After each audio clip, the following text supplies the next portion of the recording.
Hi, it's Martin here, and in this video, we'll be diving into the most discussed topic in this generation, AI, and if it really will replace the hiring process as a whole. For most practices out there, hiring comes in two stages. Stage 1, put up a desperate Indeed ad. Stage 2, wait for the birds to chirp. As you can see, the results are quite lackluster, and because of these outdated strategies, you're going to get outdated results.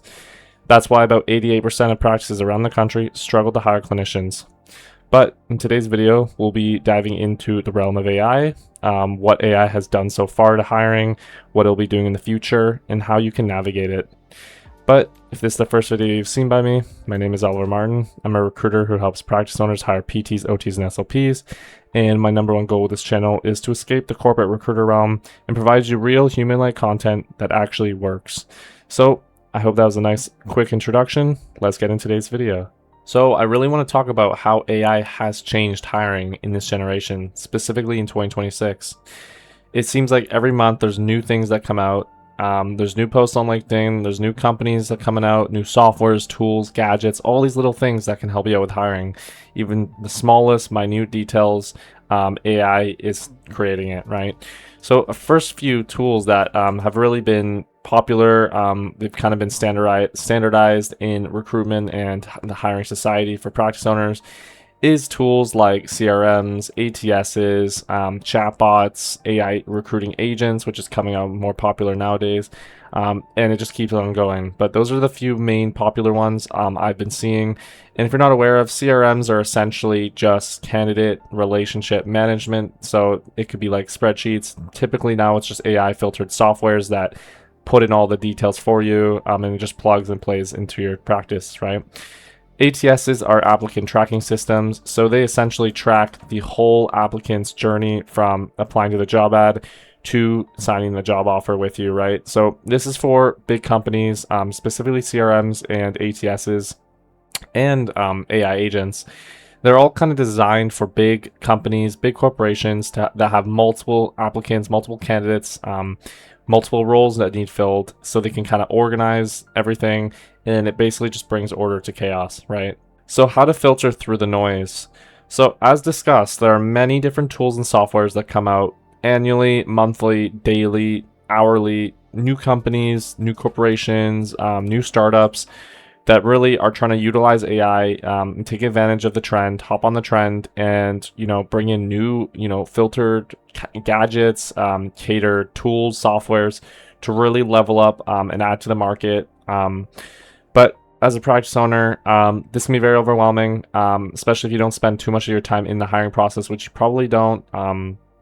But many practice owners, there are many different stages you can be in, right? So you might be a solo practice owner, you might be a solo practitioner, you might have only a few clinicians on the team, you might have multiple locations, but I want to really show you how to filter through the noise, right? Because it can be very, very overwhelming to choose what softwares you need, at what point do you need them. It can be very overwhelming. So for small practice owners, and I'd say this would be between the 1 to maybe 10 location category, you really don't need to overdo it, right? Maybe a CRM at most. In my opinion, I think at that point, hiring can still be very simple. I don't think you need to, really dive that deep into the world of AI, different softwares that you could use. I don't think it's very necessary just because of your situation. And yeah, I don't really think it should be a priority, right? But for practices that go from 10 plus to maybe 40, 50, 30, around that range, it can be definitely useful to have a CRM, an ATS, have some sort of chatbot on your website so you can just automatically bring in, applications and always have them on hand, because I do recommend that. So this would be a good time to really look in AI and tools to really streamline the process. Increase the time to hire, or the cost to hire, decrease that, increase the time to hire, so you're hiring as fast as possible, right? So yeah, I would say if you're mid-size, definitely use AI. And for corporations, of course, you will probably have your own talent acquisition team or your own HR department, so they are using these tools. These are very, very cater tools that work specifically for those kinds of consumers. So big practice owners, corporations, I definitely recommend using AI, really looking into it. There you can really, you have a bigger budget and you have more leverage. So that is the time to really be looking at AI. Now, how do I think AI is going to shape the future of recruitment and hiring, specifically for practices? I don't think it's going to change much. I think for corporations, they will continue to hop on the latest trends, try new softwares so they can just get the most out of their money. But I think for smaller practices, mid-sized practices, I think it's going to be very similar, because at the end of the day, hiring isn't really a one-way street, right? There's multiple ways to do it. There's multiple different strategies, methods, stages, processes, systems, all that jazz that you could use to help you hire. But it's not binary. There's not just one thing that works. It is a combination of different variables set in stone, put into cause that just give you the effects of the result. So I think the future of recruitment and hiring will definitely be a strong and positive ones for those corporations out there, those big sized practices. But I think for the small ones, it's not really going to change much. And yeah, I think overall hiring will stay within the same principles, right? Now, how do you approach future changes, adjustments, expansion, scales of AI in the future generations, even later in 2026? How do you handle it all? It's really simple. You look at the size of your company, you look at how many heads you have, you look at the resources, the budget you have, and then you look at your actual hiring situation. Are you getting applicants? Are you getting interviews? Are you getting people to really be invested into your company and, be taken on as a new clinician? Or are you failing? Are you wasting time on efforts that don't work? Are you wasting thousands of dollars on different softwares that just aren't doing it for you, or different strategies like just scaling the same Indeed ad, boosting it? What are you doing with your process? That's the question. If your hiring process is very simple and you're not getting the results you want, as mentioned, like an Indeed ad and just waiting, then clearly you're going to need some help. You're going to need to look into different softwares. You're going to need to look into different strategies and how to streamline and efficiently get them done as fast as possible and as correctly as possible.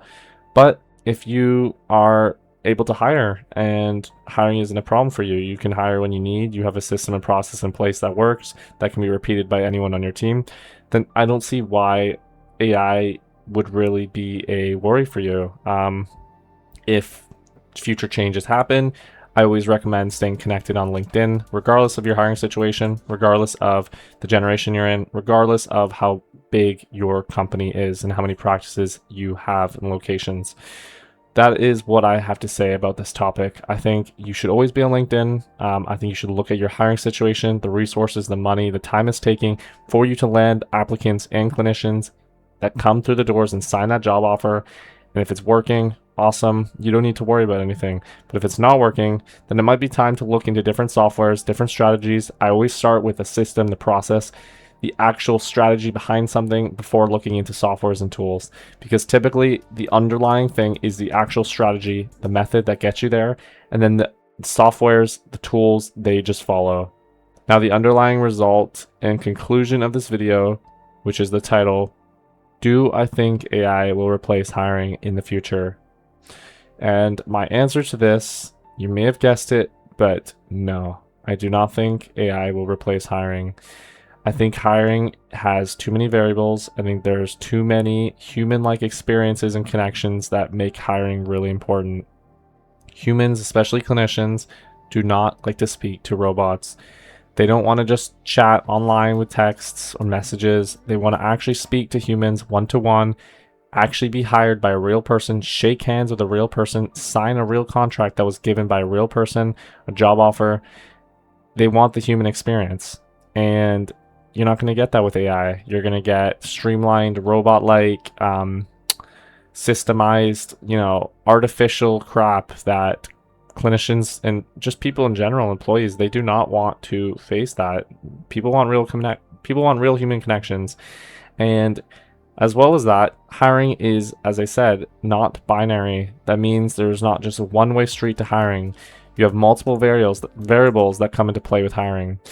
your sourcing system, your communication system, your job ad system, and how it goes with the copywriting, your job offer, how that's going, what you're actually going to offer to the market, your interview skills, your interview process, your system, your script for that, your skills assessment. So how are you actually ensuring that the clinicians that you're possibly hiring, the candidates, are actually performing in the clinic?